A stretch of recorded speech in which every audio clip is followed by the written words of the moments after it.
नमस्कार। आमने सामने में आप सभी का बहुत बहुत स्वागत है। आज हमारा सौभाग्य है कि हमारे साथ हैं अर्जुना अवार्ड विनर और 3 बार रह चुके गोल्ड मेडलिस्ट नवनीत गौतम। नमस्ते। नवनीत जी, आपका स्वागत हमारे कार्यक्रम में। सबसे पहले तो आपको एक और गोल्ड मेडल के लिए बहुत बहुत बधाइयाँ। Thank you. आपने राजस्थान ही नहीं पूरे देश को गौरवान्वित किया है। और दूसरी बात कहूँगी तो शायद आपको थोड़ी सी कड़वी लगेगी, लेकिन मैं ये कहना चाहूँगी कि जबकि आप 2006, 2010, 2014 में गोल्ड मेडल जीत चुके हैं, लेकिन अगर आज मुझे आपका इंट्रोडक्शन और आपका स्पोर्ट कि आप एक कबड्डी के खिलाड़ी हैं, कबड्डी के प्लेयर रह चुके हैं, वो इंट्रोड्यूस करने की ज़रूरत नहीं महसूस हो रही, तो वो शायद एशियाड गोल्ड की वजह से कम और प्रो कबड्डी की वजह से ज़्यादा है। आज प्रो कबड्डी ने कबड्डी को और आपको एक हाउस होल्ड नेम बनाया है, जो कि शायद गोल्ड मेडल नहीं कर सका। माफ़ी चाहती हूँ पर शायद ये नहीं, ऐसा कुछ नहीं है मैम। बस ये फील तो होता है हमें भी कि 2006 में जब मैं पहली बार एशियन गेम्स दोहा कतर में गया था और हम वहाँ से गोल्ड मेडल लेके आए थे, तो एक इफ़ेक्ट था 15-20 डेज़ 25 डेज़ का एक इफ़ेक्ट था पब्लिक के अंदर कि नवनीत गौतम कोई है। लेकिन इसका एक, जैसे आप दूसरे गेम की तरफ बात करें तो जैसे क्रिकेट है, हर मंथ्स 2 मंथ्स में एक टूर्नामेंट ऑर्गेनाइज हो रहा है, वो पब्लिक की नज़र में है, वो मीडिया कवर करती है, लोग देखते हैं। और 2006 में एशियन गेम्स में मीडिया ने कवर किया, हमें 20-25 दिन रिकॉग्नाइज किया पब्लिक ने, व्यूअर्स ने, और फिर भूल गई। तो ऐसा ही सब कुछ होता आ रहा था। प्रो कबड्डी एक ऐसा हमें जीवदान मिला, या मैं बिल्कुल सत्य मानता हूँ इस चीज़ को कि प्रो कबड्डी अपने आप में एक हमारे लिए, सभी कबड्डी प्लेयर्स के लिए एक जीवनदान है। और प्रो कबड्डी का जितना हम बढ़ावा दें, उससे ज़्यादा मेरे को तो फ़ायदा मिल ही रहा है। जो हमारा आने वाला यूथ है उसको बहुत ज़्यादा फ़ायदा मिलने वाला है, उसका रिकॉग्नाइज उसी से ही होगा और उसी से उसको प्लेटफॉर्म मिलेगा, उसी से वो इंडिया प्लेयर बनेगा, उसी हर एक तरीके से वो अपना रिकॉग्नाइज पैदा कर सकता है। ये आपने बहुत अच्छी बात कही कि हम लोग इसको एक सिर्फ जैसे बाकी लोग आजकल कह देते हैं कमर्शियलाइजेशन ऑफ स्पोर्ट हो गया है। कबड्डी भी है तो उसको भी प्रमोट करने के लिए हमारे को बॉलीवुड के स्टार्स चाहिए, नहीं तो कोई नहीं देखता। पर जो आप बात कह रहे हैं वो सत्य है कि बार बार जो टूर्नामेंट्स होते हैं या बार बार जो आप एक कुछ एक्टिविटी एक स्पोर्ट में दिखती रहती है, तभी लोगों का इंटरेस्ट होता है। अभी जैसे आपको मैं एक बात बताऊं कि प्रो कबड्डी 31 अगस्त को ख़त्म हुआ और अक्टूबर में एशियन गेम आ गया। पब्लिक ने प्रो कबड्डी जैसे हम देखना ख़त्म किया था, उसी वक्त अक्टूबर में एशियन गेम पब्लिक ने देख लिया।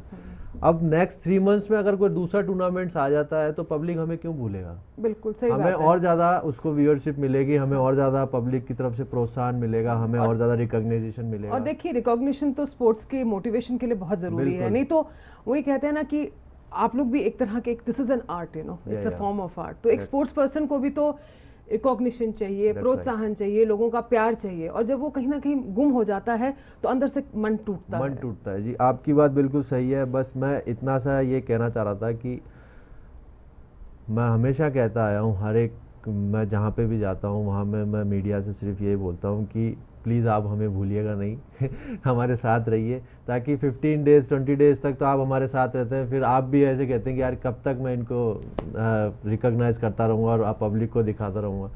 तो उनका भी कहना सही है, मीडिया भी कहीं गलत नहीं है। एक्चुअली प्रॉब्लम हमारा जो मीडिया, हमारी फेडरेशंस को सबसे बड़ा प्रॉब्लम क्या हो रहा है कि जो इवेंट है वो बार बार तो वो ऑर्गेनाइज नहीं कर सकते, उसके लिए भी गैप चाहिए। तो कुछ एक ऐसी technical, over exposure, fatigue of player, ये भी हो जाता है। बिल्कुल, उसको भी गैप चाहिए। फेडरेशंस को भी विद इन 6 मंथ्स 1 ईयर का गैप चाहिए। कोई ये क्रिकेट तो है नहीं कि यहाँ से खेले 1-1.5 महीने बाद में फिर किसी दूसरे टूर पे। This is man to man game, हमें इसमें सब कुछ देखना पड़ता है, हमारी फिटनेस के बारे में सोचना पड़ता है। आज बॉडी कांटेक्ट करेगी तो बॉडी में कहीं ना कहीं तो चोट लगना ही है। तो फेडरेशंस वो हमारा ध्यान रखते हुए, हमारी ध्यान को रखते हुए कि वो ज़्यादा से ज़्यादा इनको रेस्ट मिले और फिर जब नेक्स्ट टूर्नामेंट खेले तो फुल एनर्जी के साथ खेले, वो सारी चीज़ वो देखते हैं। आपका इंटरनेशनल करियर जैसे हमने 2004 में स्टार्ट हुआ था, 2006, 2010, 2014 में 3 तो आप एशियन गोल्ड मेडल्स ला चुके हैं देश के लिए। पहले आप ये बताइए कबड्डी में शुरू कैसे किया, कब खेली पहली बार कबड्डी कबड्डी कबड्डी, कहाँ पहुँचे? देखिए मैं स्कूल लेवल से ही खेलता आ रहा हूँ, और मैं सबसे पहले प्रोफेशनल्स कबड्डी में स्कूल लेवल्स मैंने महावीर स्कूल से मैंने स्कूल पास आउट किया। उसके बाद सुबोध कॉलेज में मैं गया, वहाँ पे मैंने inter university inter college tournaments खेले। जब प्रोफेशनल कबड्डीज़ में मैं सबसे पहले 2001 में मैंने प्रोफेशनल कबड्डी खेली, उसमें अपने सीनियर नेशनल्स टूर्नामेंट्स में पहली बार एक थोड़ा ये हमारी मेहनत मान लीजिए कि लकी मान लीजिए राजस्थान की तरफ से कि जब मैं पहली बार नेशनल खेलने गया तो राजस्थान का फर्स्ट टाइम ब्रोंज मेडल लगा था, जो मेरे लिए बहुत सौभाग्य की बात थी कि वो कहते हैं ना जी मेहनती लोग ही लकी होते हैं। हाँ ऐसा कह लीजिए। राजस्थान का फर्स्ट टाइम ब्रोंज मेडल लगा था 2001 में। उस टीम में आप थे? उस टीम का मैं हिस्सा था, और धीरे धीरे हम और ज़्यादा स्ट्रगल करते गए। 2003 में मैं BSNL में जॉब लग गया। जैसे मैंने अपना ग्रेजुएशन पूरा किया वैसे मैंने जॉब लग गया, अपने गेम के आधार पर मैं जॉब लगा वहाँ पे। लेकिन कहीं ना कहीं मेरे को ऐसा था कि मैं अपने इंडिया टीम में पार्टिसिपेशन करूं और मैं रिकॉग्नाइज करूं कि मैं भी राजस्थान से एक प्लेयर आगे जा सकता है। और कबड्डी में बहुत टफ कंपटीशन है आज की तारीख में। इसी से मेरा अगला सवाल जुड़ा हुआ है कि भाई कबड्डी में क्या चेंजेस आए हैं, कबड्डी इतना टफ गेम है, कितने सारे नेशंस और आगे हैं 2006 से अब तक लेके, टर्फ में, रूल्स में, इन सभी सवालों के जवाब हम आपसे लेंगे छोटे से ब्रेक के बाद। हम ब्रेक के बाद अभी वापस आते हैं। आप लोग देख रहे हैं आमने सामने।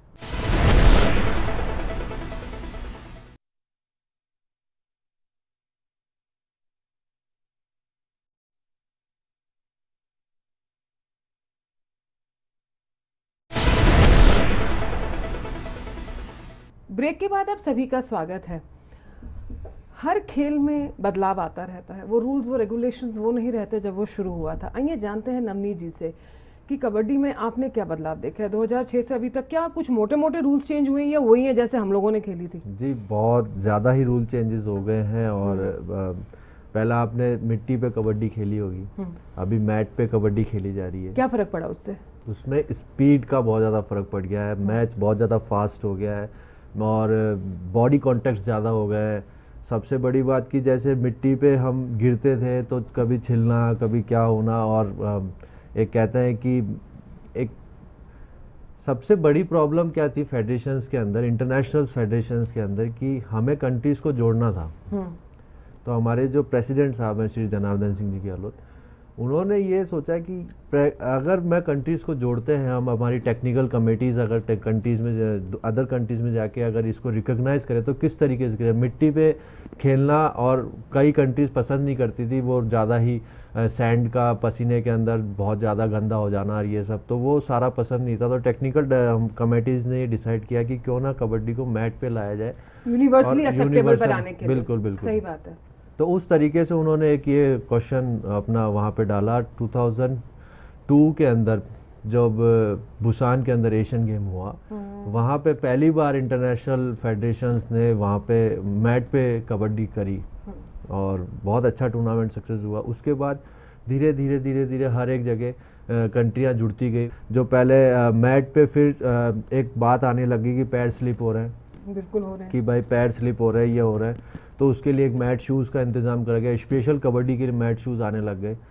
फिर उसके बाद में एक इक्विपमेंट्स अपने अपने, जैसे निकैप हुआ, ये सारे चीज़ जो स्पेशली तौर पर कबड्डी के आते हैं, जो कि सॉफ्ट होने चाहिए, दूसरे को हर्ट ना करें, उसके लिए स्पेशली पहले जैसे सैंडो बनियान पहनी आती थी, अब वो सब छोड़ के एक स्पेशली किट बना दी गई है कबड्डी के लिए। तो वो सारी चीज़ अब इक्विपमेंट्स में हमारे को जोड़ दिया गया है, वो कबड्डी को लाइक करने लग गए। तो इस तरीके से भी हर एक गेम के एक प्रोफेशनल रूल्स एंड रेगुलेशंस होने चाहिए जो कि हर कोई फॉलो कर सके। बिल्कुल बिल्कुल। हम लोग किसी भी गेम में एक एडवांटेज के साथ इसलिए जाना चाहते हैं कि भाई हमारे को सब पता है और तुम्हारे को हम देख लेंगे। अभी जस्ट एक इसका एक छोटा सा मैं एग्जांपल दूं कि आप थोड़ा सा हंसेंगे, लेकिन वो एक तरीके से रियल है कि अगर प्रो कबड्डी मिट्टी पे होता, प्रो कबड्डी अगर मिट्टी में होते तो अभिषेक तो मेरे से हक कर लेते, लेकिन ऐश्वर्या राय हक थोड़ी करती। तो इसका एक आप सोचिए कि अपना एक मेंटलिटी है कि यू नो कि जैसे मिट्टी में हो रहा है। आज स्पोर्ट्समैन तो बहुत अच्छा खेलेगा, बातचीत भी करेगा, किसी भी करेगा, वो पूरा दमखम लगा देगा। आप जस्ट लाइक रेसलिंग को भी सेम ऐसे ही है, रेसलिंग का भी टर्फ पे लेके जा रहे हैं, तो वो सारी चीज देखते और वैसे भी जहाँ तक बहुत सारी सवाल के जवाब आते हैं कि भाई मिट्टी का सैंड का ग्रैनुलेशन क्या रहेगा, कितनी क्वांटिटी की रहेगी, उसके अंदर कुछ और तो नहीं मिल गया है, तो प्लेयर्स की सेफ्टी के लिए भी ये और रही बात नेशंस की बात की, उसको देखते हुए 1990 से लेके अब तक 36 कंट्रीज हमने जोड़ चुके हैं, तो बहुत हमारे लिए सक्सेस की बात है और मैं बहुत गर्व करता हूं कि मैं कबड्डी प्लेयर हूं। जैसे आपने कहा कि फेडरेशन ने इतने देशों को जोड़ा है और आज के दिन 32-36 देश खेलने लग रहे हैं कबड्डी। हम लोग ओलंपिक गोल्ड का सपना देख रहे हैं कबड्डी में, कब तक पूरा होगा आपको लगता है? कुछ आगे चल रहा है इस बारे में? देखिए, एक ओलंपिक्स में आने के लिए दो चीज़ों की बहुत ज़्यादा एक शर्त होती है, अपनी दो चीज़ें ज़्यादातर रखते हैं। एक तो व्यूअरशिप, इसकी व्यूअरशिप कितनी है, और दूसरा इसमें पार्टिसिपेशन करने वाली टीमें कितनी हैं। और इसको ज़्यादा, जैसे मैंने जितना सुना है, इसको 50 मोर देन 50 टीम्स चाहिए। अगर 50 टीमों से ज़्यादा की पार्टिसिपेशन चाहिए वर्ल्ड के अंदर, तभी वो ओलंपिक स्पोर्ट्स बनता है। और इससे ज़्यादा एक और अच्छी बात कि गेम वो भी डेवलपमेंट होना चाहिए जो बहुत ज़्यादा व्यूअरशिप ले रहा हो और बहुत ज़्यादा इसमें प्लेयर्स आ रहे हो, इन्वॉल्व हो रहे हो, तो वो एक बहुत बड़ी बात है। तो व्यूअरशिप तो आपने देखा होगा अभी स्टार स्पोर्ट्स से 244 मिलियन पीपल्स ने देखा है, बढ़ती जा रही। तो मतलब उम्मीद रखें कि जल्दी ही कबड्डी ओलंपिक्स में बिल्कुल भी होगा। आज 36 है तो 4 साल बाद 50 भी होनी है और हम ओलंपिक गोल्ड लाएंगे। जी जी जी। क्या आपने फाइनल्स अगर हम लोग देखें तो क्या आप रियलाइज कर रहे हैं कि फाइनल के लिए गोल्ड मेडल का मैच टफ होता जा रहा है, बाकी देशों की टीम भी बहुत अच्छी होती जा रही है? मैं इस बात को मानता हूँ कि फाइनल हमारा टफ होता जा रहा है, आगे भी टफ होगा। लेकिन मैं जहाँ तक समझता हूँ, जो ये प्रो कबड्डी आया है, इससे हमारा जो यूथ है, जो आने वाला यूथ है, वो और ज़्यादा स्ट्रॉन्ग होगा। इनको और स्किल्स, मेक प्रैक्टिस भी परफेक्ट वाली बात है। अगर वो और ज़्यादा स्किल्स को पैदा करेंगे, और ज़्यादा अपनी स्किल्स खुद बनाएंगे, क्योंकि जितने मैचेस खेलते हैं वो लोग, उतना ही एक्सपीरियंस बढ़ता है। तो बस उसी तरीके से अगर वो हमारा यूथ आगे 2019 एशियन गेम्स होगा थाईलैंड में, जब मैं उम्मीद करता हूँ कि मैचेस नहीं लगेगा, लेकिन दूसरों को इतना ओवर कॉन्फिडेंस में लेके खेलना वो बहुत गलत बात होगी। तो ईरान है, पाकिस्तान है, जापान है, जो एशियन गेम्स की बात करें, अब मई में हमारा वर्ल्ड कप होने वाला है। मई में वर्ल्ड कप हो रहा है, तो 34 कंट्रीज़ में से मेरे ख्याल से क्वालिफिकेशन करते करते 16 कंट्रीज़ को पार्टिसिपेशन होना है।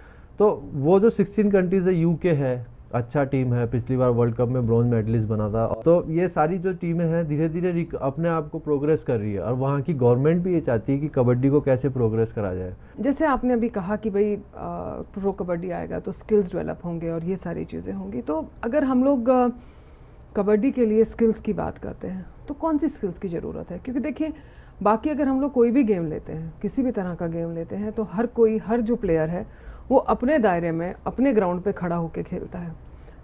आप वॉलीबॉल खेल रहे हैं, आप चाहे फुटबॉल खेल रहे हैं, आपकी एक टीम है, आप एक तरीके से खेल रहे हैं, आपके अपने अपने वो टर्फ्स हैं।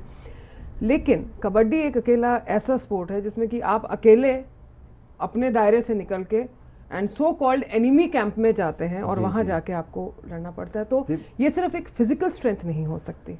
जी, मैं देखिए एक चीज़ बताना चाह रहा हूँ, बिल्कुल भी क्लियर, कि आज की तारीख में मेरे से जो ज़्यादा उम्र के लोग हैं और मेरे से तो जस्ट 4-5 ईयर्स जो छोटे लोग हैं, वो कहीं ना कहीं अपनी ज़िंदगी में कबड्डी खेल चुके हैं। और मैं सिर्फ एक चीज़ बता रहा हूँ, kabaddi this is the only game जो चैलेंजिंग गेम है।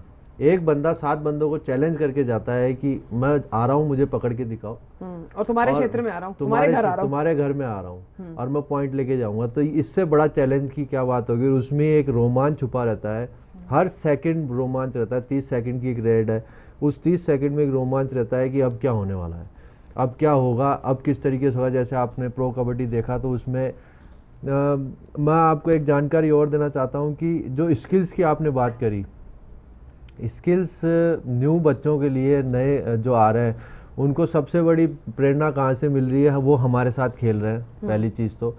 और दूसरा, जूनियर बच्चे जो हैं वो हमारे साथ खेल के, जैसे वो कभी खेले नहीं थे, आज वो हमारे साथ खेल के उनको एक्सपीरियंस शेयर मिल रहा है। और दूसरा वो ये देख रहे हैं कि प्रोफेशनलिज्म कितना है, प्रोफेशंस कितनी ज़्यादा बढ़ गया है, किस तरीके से इसको खेला जाए, किस तरीके से खेला जाए। मेरा कहने का मतलब ये है कि देखिए, कबड्डी में सिर्फ फिजिकल स्ट्रेंथ नहीं चाहिए होती, आपको लंग पावर भी चाहिए, आपको स्टेमिना भी चाहिए, और आपको मेंटल स्ट्रेंथ भी चाहिए। इनको आप कैसे होन करते हैं, हम आपसे जानेंगे एक छोटे से ब्रेक के बाद। हम अभी वापस आ रहे हैं, हमारे साथ जुड़े रहिएगा।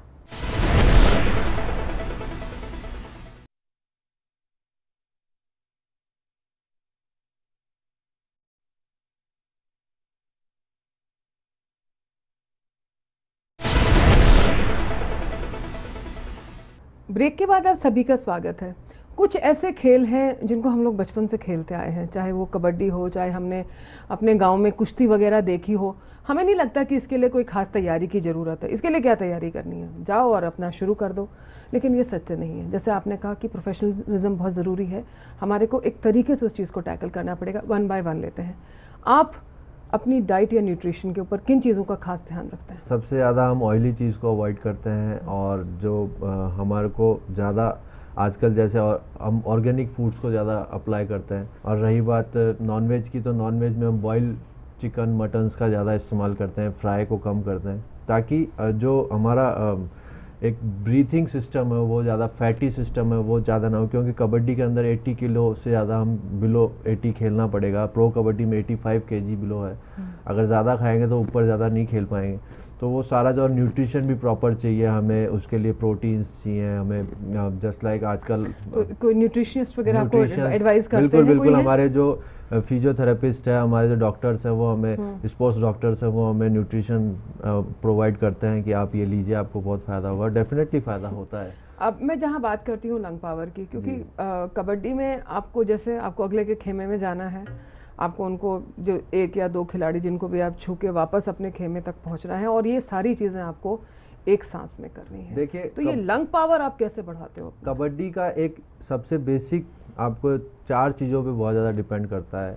आपका स्टेमिना, आपका पावर, आपका एंडोरेंस और आपकी स्पीड। बिल्कुल, आपकी स्पीड, ये 4 चीज़ें आजकल कबड्डी के अंदर बहुत ज़रूरी हैं। अब इन चारों को स्ट्रेंथ पे लाने के लिए आपको एक फिटनेस की ज़रूरत बहुत ज़्यादा ज़रूरी है, जो कि 5 दिन में कभी नहीं आती है। उसको कम से कम 5-7 महीने चाहिए, जिसके लिए फिटनेस ज़रूरी है, और जब जाके वो रिजल्ट देगा।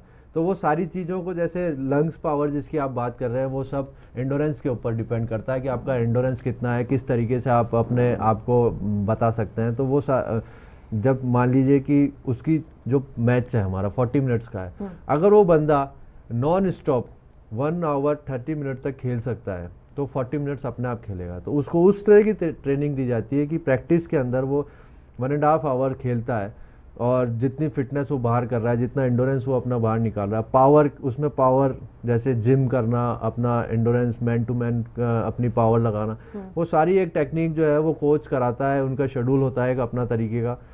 और जैसे प्रो कबड्डी हुआ तो उसमें 2 महीने का पहले हमारा एक कैंप लगा RCA के अंदर, जयपुर के अंदर।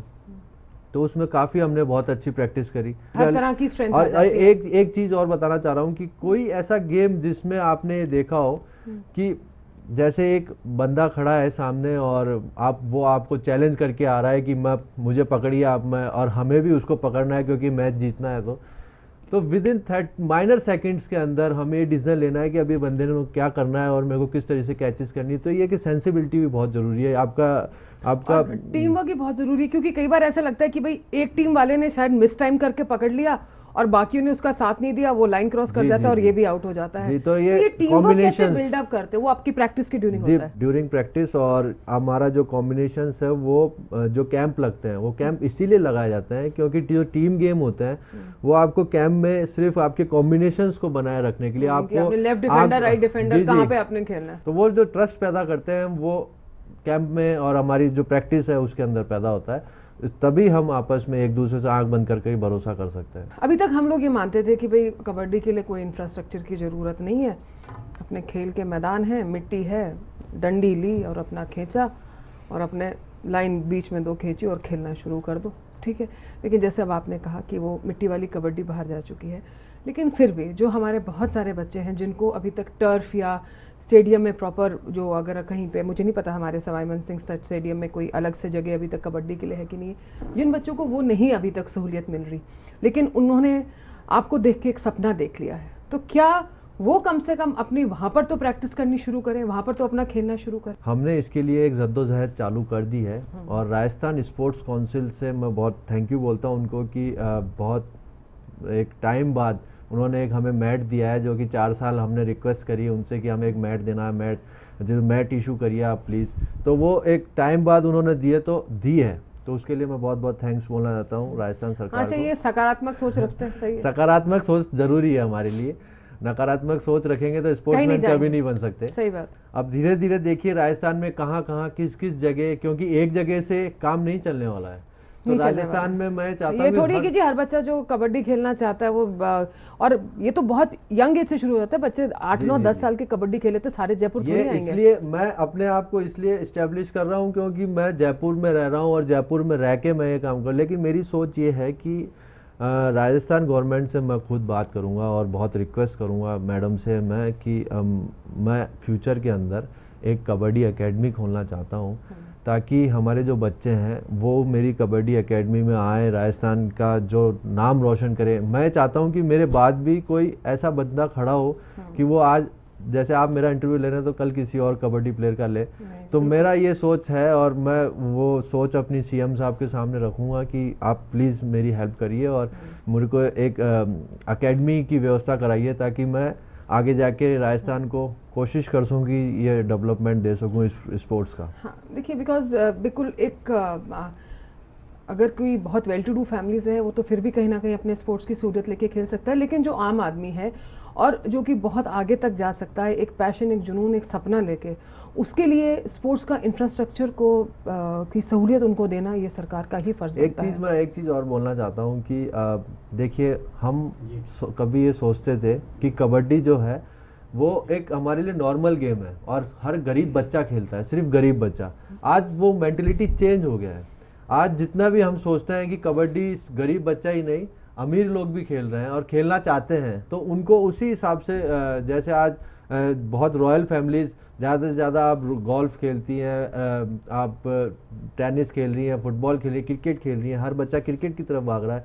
तो मेरा एक सपना है कि अपनी गाड़ी में से उतरे, ड्राइवर उसका गेट खोले और वो क्रिकेट की जगह कबड्डी खेलने आए। तो हम भी एक ऐसा सपना सोचते हैं कि कोई भी जो तो आप ये चाहते हैं कि जो कबड्डी पर एक तरह से वो लगा रखा है कि ये एक सर्टेन क्लास के लिए वो हट जाए और ये वाकई एक भारत का गेम बने। बिल्कुल, और उसको गर्व से कह सके कि yes I am a kabaddi player. बहुत ही अच्छे शब्दों के साथ कि yes I am a kabaddi player, ये हम आवाज़ सुने हर कोने से भारत के। आपका बहुत बहुत शुक्रिया नवनीत जी। तो ये था आमने सामने नवनीत जी के साथ। अगले रविवार हम फिर होंगे आपके बीच, तब तक जय हिंद।